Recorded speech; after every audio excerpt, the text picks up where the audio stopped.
पूर्व केंद्रीय मंत्री, लोकसभा सांसद और कांग्रेस नेता मनीष तिवारी ने हिंदुस्तान टाइम्स को दिए एक इंटरव्यू में उस पत्र के बारे में बात की जिसने कांग्रेस के भीतर और पार्टी के भविष्य के कार्य के दौरान लहर पैदा कर दी थी। इस बातचीत में उन्होंने कई सवालों के जवाब दिए, जिनमें उन्होंने गांधी परिवार को लेकर अपने नजरिए की बात की, राहुल गांधी पर बात की और ये भी बताया कि उन्होंने उस पत्र पर हस्ताक्षर क्यों किए थे। मनीष तिवारी से जब पूछा गया कि उन्होंने ये चिट्ठी क्यों लिखी तो उन्होंने कहा, कांग्रेस आज गहन चुनावी, वैचारिक और संगठनात्मक चुनौतियों का सामना कर रही है। चुनौती 2014 और 2019 के चुनावों में हमारी लगातार 2 हार और देश भर में हमारे कम हो रहे पद चीन से रेखांकित हैं। एक समग्र चुनावी कायाकल्प 2024 में कांग्रेस के लिए एक शानदार रास्ते पर होना महत्वपूर्ण है। वर्तमान में हम उस राह पर नहीं हैं। कुछ दिनों पहले कांग्रेस से असंतुष्ट नेताओं ने हाईकमान को चिट्ठी लिखकर अपनी नाराजगी जाहिर की थी और पार्टी को बेहतर करने के लिए कई सुझाव भी दिए थे।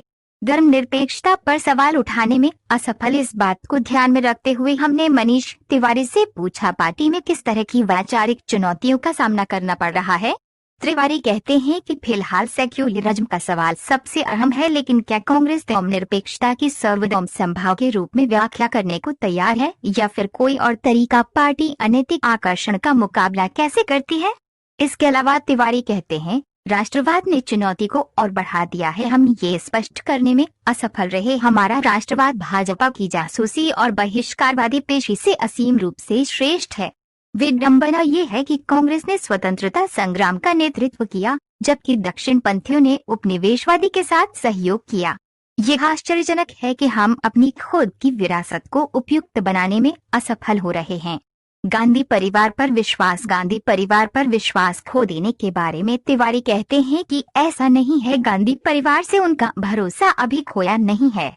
वो कहते हैं, मैं सोनिया गांधी का उतना सम्मान करता हूँ जितना अपनी दिवंगत माँ का।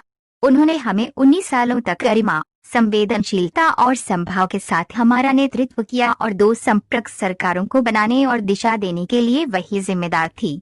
अगर हम उनके प्रति विश्वास खो चुके हैं तो क्या आपको लगता है कि हमने सामूहिक रूप से उन्हें चिट्ठी लिखी होगी। मैं पिछले 21 सालों में मुझे दिए गए सभी अवसरों के लिए श्रीमती गांधी का बहुत आभारी हूँ। चिट्ठी पर विचार नहीं तो आगे क्या।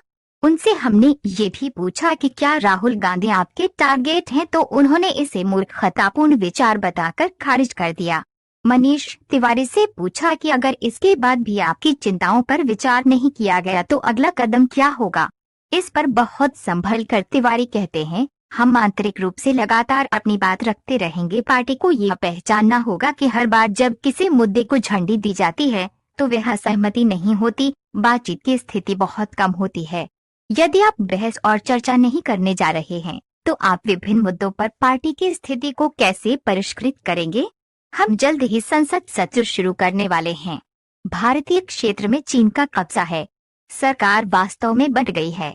हालांकि चीनियों ने भाजपा के क्षेत्र को नहीं पकड़ा है, उन्होंने भारतीय क्षेत्र को हड़प लिया है। क्या हम सभी भारतीय पहले नहीं हैं? क्या हमें अपने सशस्त्र बलों को ये संदेश नहीं देना चाहिए कि राष्ट्रीय संकट की इस घड़ी में राष्ट्र उनके साथ है। मनीष तिवारी कहते हैं, चिट्ठी लिखकर अपनी चिंताओं पर विचार करने के लिए कहा था। मैंने ये नहीं सोचा कि कितने लोग इकट्ठे हुए हैं। यहाँ तक कि अगर मैं एक अल्पमत में होता तो भी मैं गंभीर मुद्दों पर हस्ताक्षर करता। उनका कहना है कि इसे बड़ी पार्टी और देश हित में एक निस्वार्थ कार्य के रूप में देखा जाना चाहिए। पार्टी के बंटने को लेकर उनसे सवाल किया गया, जिसके जवाब में वो कहते हैं कि कोई विभाजन क्यों होना चाहिए। उन मुद्दों को संबोधित किया जाना चाहिए जो इस तरह के कदम पर विचार नहीं कर रहे हैं।